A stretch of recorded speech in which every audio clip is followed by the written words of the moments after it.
April 2024 has arguably been one of the most challenging months for Ukraine since the start of the invasion. Russia is making almost daily gains in Donbass, which has not been the case since the first months of the war. Ukraine is struggling due to a manpower disadvantage caused by delays in the adoption of the new mobilization bill. Due to the delays in American aid, Russia has been enjoying a massive firepower advantage in recent months as well. However, the only really good news for Ukraine is that the United States has finally approved the Ukraine aid bill, which will help Kyiv mitigate the latter issue. Welcome to our update on the war in Ukraine. Fans of modern warfare would surely enjoy our series on the World War II North African campaign and Pacific War, available exclusively to our YouTube members and patrons via the links in the description and pinned comment. Join their ranks and watch the series on the Albigensian Crusade, Fall of Sparta, First Punic War, Italian Reunification Wars, History of Prussia, Biography of Sulla, Russo-Japanese War, Reconquista, Persian Wars and War of Spanish Succession, and much more. Thanks for supporting us. In April, Russia continued putting immense pressure on Ukrainian lines in the Donetsk Oblast. One of their main focuses is Chasiv Yar, a town west of Bakhmut, which has major strategic significance. We have dedicated a separate video to the Battle of Chasiv Yar, so you can go ahead and check it out to understand why this battle is so important. But just to reiterate, after capturing Bodanivka and advancing west of Ivanivska, the Russian army approached Chasiv Yar in April. Military analysts expect the Russians to conduct their offensive in a manner similar to the battle in Bakhmut. They will attempt to attack from the north and the south to cut some of the supply lines into the town, along with launching a frontal assault. The challenge for the Russian army is that Chasiv Yar lies on elevation, which gives the Ukrainians a defensive advantage. The town is also protected by a canal in its east, but according to several sources, the Russians managed to cross it on April 30th. If that is true, it means that the Russian army is now one step closer to victory in this battle. The capture of Chasiv Yar would give the Russian army a great launching pad for further offensive operations on the remaining fortress cities of Donbass, Konstantinivka, Druzhkivka, and eventually Kramatorsk and Slavyansk.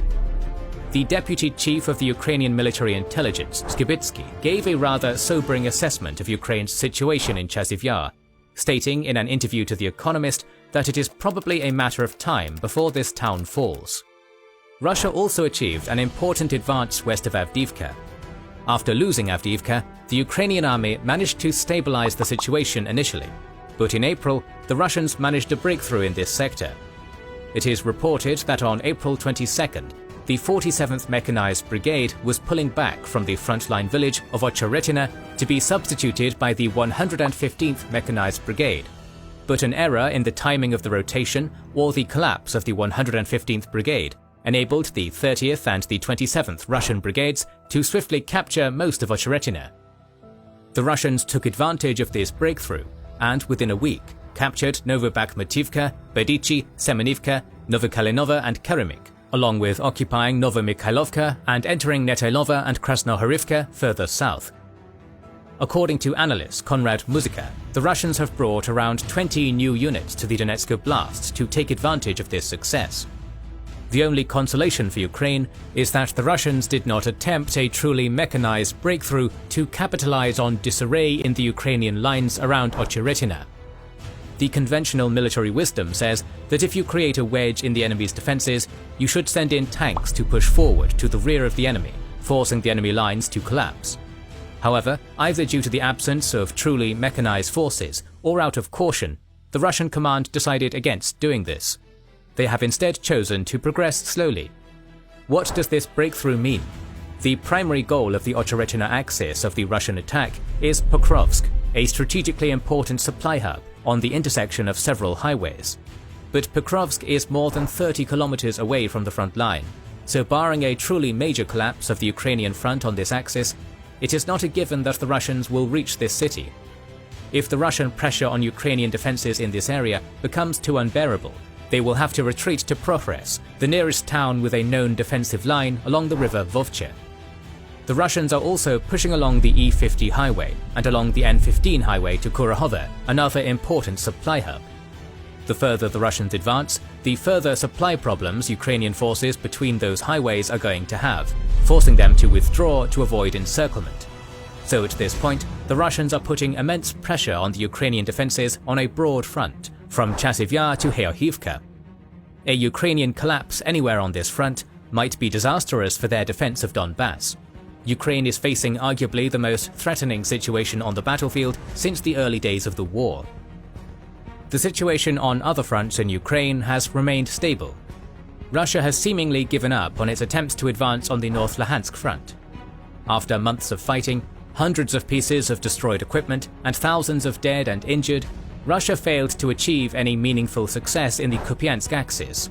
They have reportedly withdrawn some units from this area and have redeployed them to Belgorod Oblast, possibly in preparation for an attack on Kharkiv.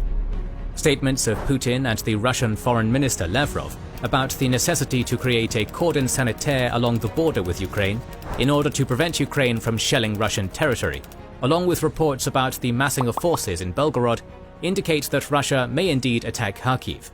But even if they do not, these speculations force the Ukrainians to commit troops to the defense of Kharkiv.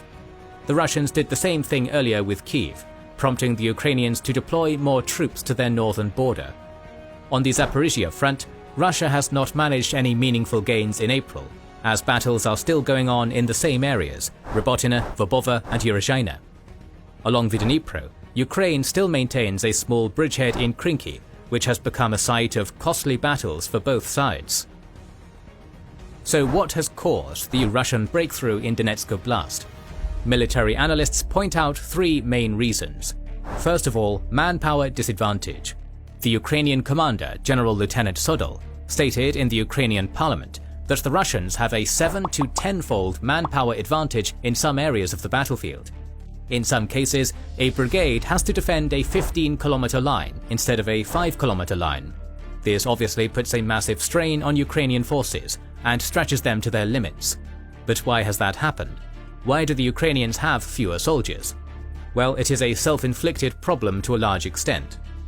The Ukrainian government has been trying to avoid making the unpopular decision of adopting a mobilization bill, and even after concluding that the only way of going forward is the draft of more Ukrainians into the army, the decision-making process has been very slow. The Ukrainian opposition in the parliament also campaigned against some provisions of the bill, further delaying the process. War, by definition, is full of unpopular decisions. In some cases, you cannot simply avoid them. If you intend to fight and give yourself a chance of success, you have to make these hard decisions, often having to choose between two or more evils, even if it harms your reputation and political career. After months of stalling and deliberation, on April 11th, the Ukrainian parliament finally adopted the mobilization bill, lowering the draft age from 27 to 25, which expanded the pool of available manpower for the Ukrainian army. Zelensky signed the bill on April 16th.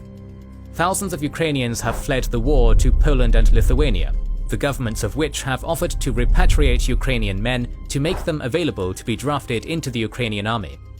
Some decisions are being made, but it will take weeks or even months before existing Ukrainian brigades are replenished and new ones are created, so Ukraine may continue facing manpower shortages for the upcoming weeks at the very least. The second cause of Ukrainian troubles on the battlefield is pretty obvious and by now well documented too: the delay of American military aid. Europe has compensated for this delay to an extent, but its military-industrial capacity is just not big enough to supply the Ukrainian army on a sufficient level. There are significant shortages of artillery shells and air defense systems and missiles. According to the US European Command, EUCOM, Commander General Christopher Cavoli, Russia currently has a 5-to-1 artillery advantage on the battlefield, and it could become a 10-to-1 advantage if the US fails to send shells to Ukraine.